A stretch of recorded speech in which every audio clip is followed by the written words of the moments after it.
All right, the last major item that we have to find a home for are these two regulators. Now, though they're actually going to be stuffed up in the upper shell, this is the general area that they're going to be in. So I went ahead and placed them here just so I could get the wiring laid out properly. And I'll back up just to the last section here. You can see the heat shrink on those power leads and the matching power leads coming from the batteries, or the battery wires. So once you get the length of the wire, and leave yourself a little bit of slack there. Again, that goes back to what you have to do to make sure that interference eliminator is out of the way. But the regulators are going to fit in this area, which kind of hard to get a picture of when you put things together. Then this was actually a picture I took early on when I still had the zip tie wrapped around the outside. But that is the cavity where the regulators are going to stay. And I didn't come up with a way or even really see a need to physically attach the regulator to anything up there. The regulator itself is fairly well insulated, and there's nothing in that general area that could short out or cause a problem.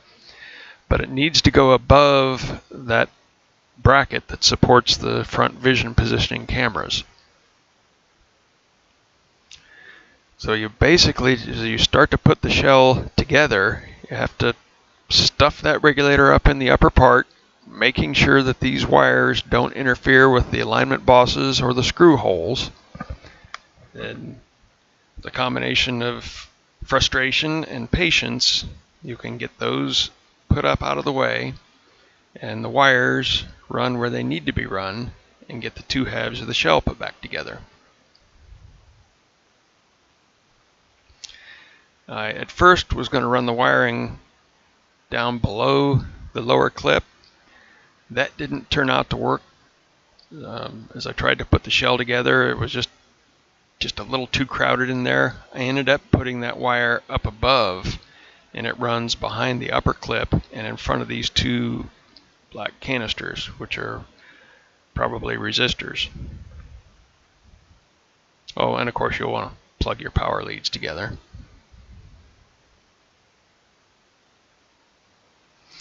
So with that wire tucked up in there, I was able to bring the upper shell down to the lower shell without fear of pinching that wire or having it rub and short out on anything that would cause me a catastrophe.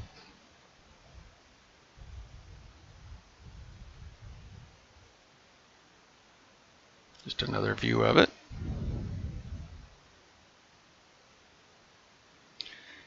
And now we'll take a look at what it takes for the final assembly.